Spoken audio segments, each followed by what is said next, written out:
என் அப்பனே கணேசா, குரு பிரம்மா குரு விஷ்ணு குருதேவோ மகேஸ்வரா, குரு சாட்சாத் பரபிரம்மம் தஸ்மை ஸ்ரீ குருவே நமக. ஹரஹர சங்கர ஜெய ஜெய சங்கர, ஹரஹர சங்கர ஜெய ஜெய சங்கர. நடமாடும் தெய்வம் அவர் இருந்த போதும் சரி, இந்த நிமிஷம் வரைக்கும் அவர் நிகழ்த்தி காட்டி கொண்டிருக்கிற அனுபவங்களெல்லாம் பார்த்துட்டு இருக்கோம். அந்த வரிசையில் இன்னைக்கு அவரோட திருவிளையாடல் என்னன்னு பார்க்கலாமா? சாந்தான்னு ஒரு மாமி, அவள் பெரியவாளை எப்பவும் பகவான் பகவான் தான் சொல்லுவாளாம். அதெல்லாம் அந்த மாமிக்கு பேரே பகவான் மாமின்னே வச்சுட்டா. அந்த மாமி பௌர்ணமி பூஜை எல்லாம் பண்ணுவாள். ஒரு நாளைக்கு பௌர்ணமி பூஜை பண்ணிவிட்டு சுவாமியோட நெய்வேத்திய பிரசாதம் பொங்கல் வாழைப்பழம் எல்லாம் பக்கத்தில் இருக்கிறவங்களுக்கெல்லாம் கொடுத்து ஆற்றுல இருக்கிற குழந்தைகளுக்கும் கொடுத்தாச்சு. இவாளுக்கு 3 பொன் குழந்தை, ஒரு பிள்ளை குழந்தை, 4 பேர். அதில் கடைசி குழந்தை துர்கான்னு பேர். அவள் பூஜை பண்ணிட்டு இருக்கிற போதே தூங்கி போயிட்டாள். அதனால் அவளுக்கு பிரசாதமும் அவள் சாப்பிடலை. குழந்தை தூங்கி எடுத்து மரணா காத்தால எழுந்துன்னு எடுத்து, எனக்கு ஏன் நேற்றுக்கு நீ பிரசாதம் தரல அப்படின்னு கேட்டு ஒரே அடம் அழ ஆரம்பிச்சுடுத்து குழந்தை. எனக்கு பிரசாதம் விழுப்பி என்னை பிரசாதம் கொடுக்கலேன்னு சொல்லிட்டுன்னு இப்போ எனக்கு வாழைப்பழம் வேணும்னு அடம் பிடிக்கிறது அந்த குழந்தை. எத்தனையோ சமாதானம் பண்ணுறா அவள் அம்மா, அவளால் சமாதானம் பண்ண முடியல. குழந்தை இல்லை எனக்கு பிரசாதம் பழம் வேணும் அப்படின்னு கேட்குறது. பழம் வாங்கி கொடுத்துடலாம் அப்படின்னாக்க மாமிகிட்ட காசு கிடையாது. என்ன பண்ணுறது? பகவான்கிட்ட தான் வேண்டின்டா, பகவானே நான் என்ன பண்ணட்டும், இந்த குழந்தை இப்படி பண்ணுறதே அப்படின்னு சொல்லிட்டு மனமுருகி வேண்டுகிறாள். அழுதுட்டு இருந்த குழந்தை என்ன பண்ணுறது, இப்படி பார்க்கறது. அப்போ பக்கத்தில் ஒரு பர்ஸ் இருக்குது. அந்த பர்ஸை கையில் எடுத்துட்டு, நீங்கள்லாம் குடுக்காட்ட போங்கோலே, நானே கடையில் போய் பழம் வாங்கிட்டு சாப்பிட்றேன் அப்படின்னு சொல்கிறது. உடனே அந்த குழந்தையோட அண்ணா, போ அந்த பர்ஸு நிறையா பைசா இருக்குது, போய் பழம் வாங்கி சாப்பிடு அப்படிங்கிறான். குழந்தைக்கு கோவம் வந்துடுத்து. பர்ஸை தூக்கி விட்டு எறியறது. பர்ஸுக்கு ஒன்று டங் அப்படின்னு சத்தம் கேட்கறது. என்னது பர்ஸில் சத்தம் கேட்கறதுன்ட்டு அப்புறம் அந்த குழந்தை ஓடி போய் பர்ஸை எடுத்து பிரித்து பார்க்கறது. பார்த்தா அதில் ஒரு கல்கண்டு இருக்குது, பெரிய கல்கண்டு கட்டி.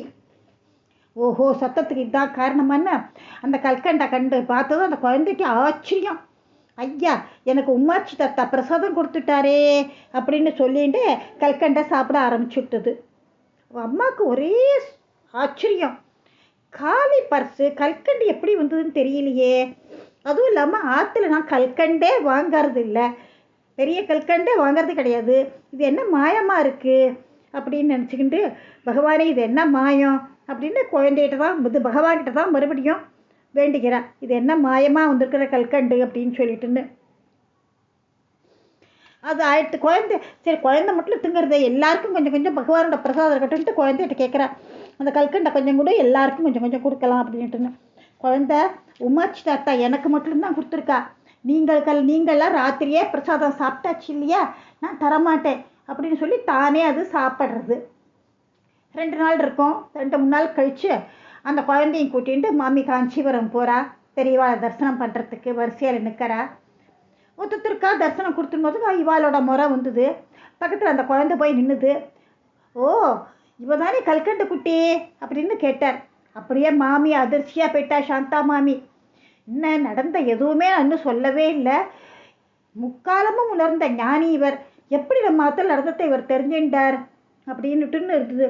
பிற்காலத்தில் அந்த குழந்தை பாட்டு, கவிதை, கதைகள் எல்லாம் எழுதி ரொம்ப பிரசித்தி பெற்றாளாம் அவ. அப்புறமா மாமி தனியாக தான் இருக்கா. அவள் ஆத்துக்கார் கேரளாவில் வேலை பண்ணிட்டு இருக்கார். மாமி தனியாக இருக்கா. இவாத்து பால்காரம் தினம் ராத்திரி 2 மணிக்கெல்லாம் பால் கொண்டு வந்துடுவான். கதவை திறந்துட்டு பால் வாங்குவாள்.